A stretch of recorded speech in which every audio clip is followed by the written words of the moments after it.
Ndiyabulisa kuni bamameli nababukeli emakhaya. Igama lam ndingopalisa. I come from an organization called African Hidden Voices.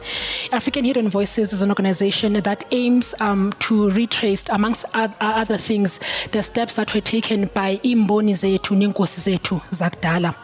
With the current situation that is currently happening ngoku, how would have our old leaders, okanye our Afrocentric Indigenous leaders, handled the situation? In our past presentation, saninika a difference between an Afrocentric and a Eurocentric leader. So nzani kumbuza kancinci uba sasithe a Afrocentric leader ngumntu onjani. Afrocentric leader ngumntu onobuntu who believes in I am because you are. Umntu who believes in mutuality. I give you, you also give me. We give and take situation and collective identity. Namhlanje sizawucela imboni Dr. Uzileza Radebe ozanceda ukuthi asichazisele ukuthi how Indigenous leaders would have dealt with this situation in an Afrocentric way. Sabulisa kube tata.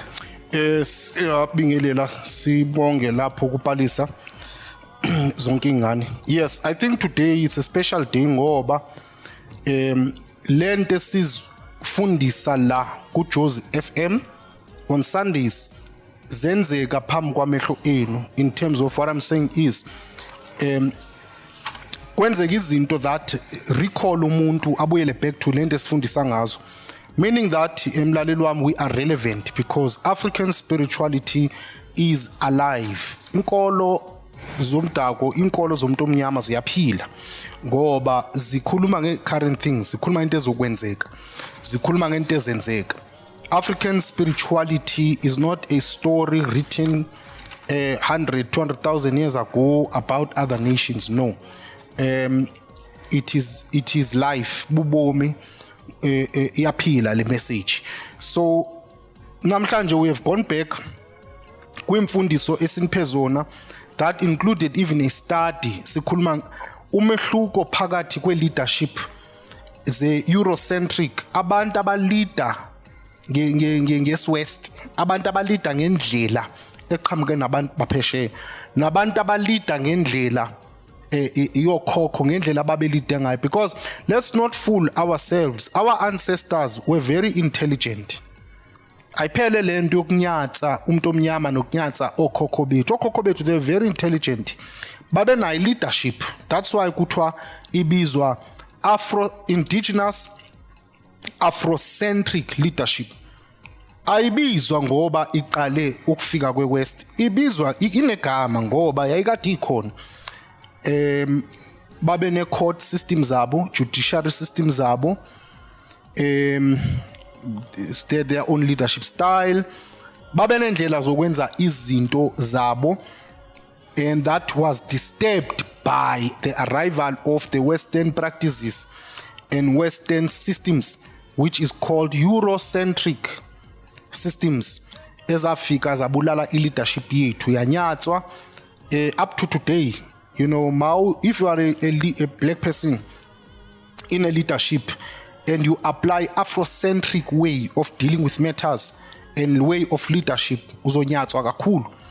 Kumele uqhamuke ngale ndlela sophisticated ye Eurocentric, then uzohlonishwa, including nje ungisho neso silungu noma usikhulume nje ngamakhala, usikhulume ngale ndlela abasikhuluma ngayo, le ngisho nomlungu angezwa. Uzo nomlungu akhuluma umuntu omnyama, uzo ngisho umlungu athi sorry, can't hear you, because nje iwe aba pronounce angakhona. Ubone ngathi uma bekuthiwa ulwimi linamathambo ngekade laphuka, ngekade labhanditsho lolwimi ngoba ngendlela elishintshwa ngalo lishintshelwa ngoba emqondweni womuntu ufuna ukuba into angasiyo. Ngindlule lapho kubezweni emlaleli, uma ke wena ke ungilalele la uyangilandela vele nako Facebook ko internet labo oyaza ikhayini lomoya revelation, uzobona ukuthi into ezenzakalayo ngayiprofeta ukuthi kuzobe kunje. But ke singene kuludaba ekutheni njengoba nje the country is in flames, it's a mess in the country, besides the fact of COVID-19 already nayo mess itself, abantu abezwa manje bantshontsha, and above all lana uhlupheka more umuntu omnyama because it is mostly 90% of i-black business abangena kuzo. It is the black economy. Njengoba ngiku Jozi FM which is more popular Soweto. I know abaningi benu namhlanje ama-business eni benwazama bendlisa abantwana benu nizama afile and awubulawa ngabelungu, awubulawa ngaphesheya, abulawe omakhelwane benu, abulawe umunye umuntu omnyama wakini. So in other words, i-mental slavery teachings ingena lapho ke lento benhlanje ngikhuluma ukuthi nenkinga thina kwathina nje none. But to focus on today's topic about leadership, uthi umbuzo ke i-African or Afrocentric indigenous leadership, how would it handled le situation? Asikhumbuleke balaleli ukuthi we have a government is leader through the Eurocentric way. Asibeni honest, government yethu umuntu omnyama yebo majority, but abaslead through Afrocentric ways, baslead through Eurocentric ways. Now i-Afrocentric indigenous leadership nesikhumbule njengoba leaders aba-leader through the Afrocentric way banobuntu, meaning I am because of you are because I am. All of that here ekutheni inhlonipho. Mama usubhekisisa kahle thina bantu abamnyama kwade mandulo i-leadership yethu umuntu omnyama, it's always about resolving i-matters. Sizame ngenkulumo, siyakhulumisana, we convince each other, sikhulumisane sizwane ngenkulumo zethu. Of course impindi yakudala nakudala kakuliwa makungazwana, but i-leadership yethu before force it was always about ukukhulumisana. You know sabantu abamnyama namhlanje khona lonto le uma kunenkinga you always have that belief that you know manga sukuma la ngithoke isense abafethu bazongizwa noma abanye abantu bazawungizwa. Every black person sinayo lonto kithi thina abantu bazongizwa ngoba sinayo lonto le vela kusinde qhamuka isikhaleni kunjalo.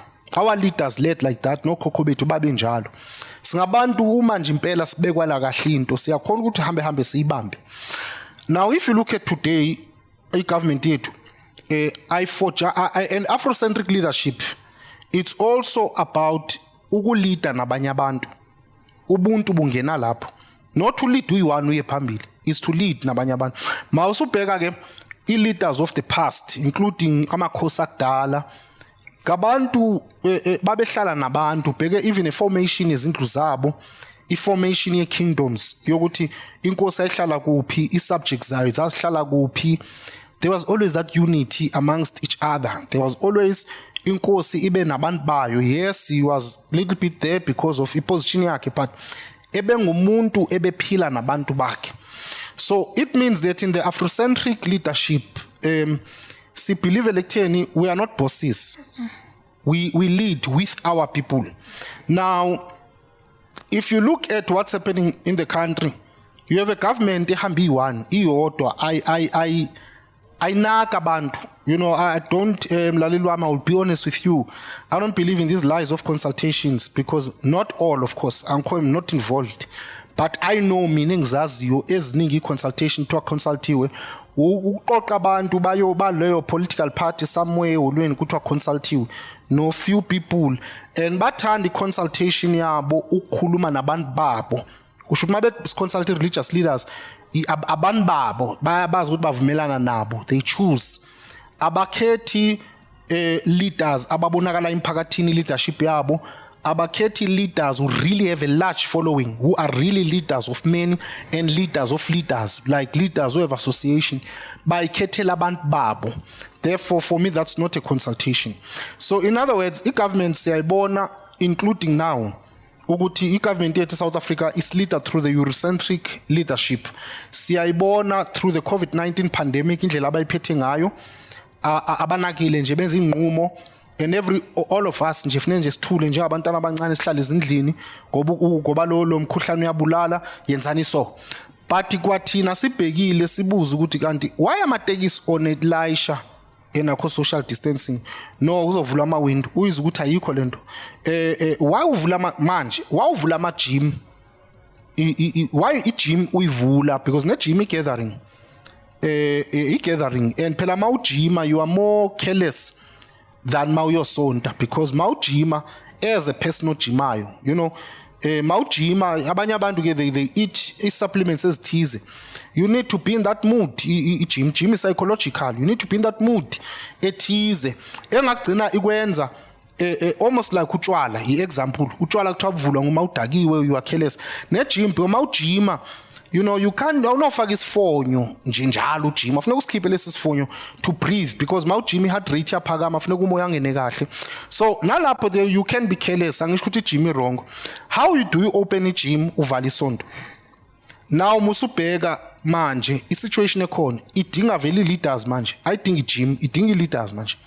And obani leaders abahlala benabantu emiphakathini, it is spiritual and religious leaders nabelaphi bendabuko, ibona abahlale benabantu.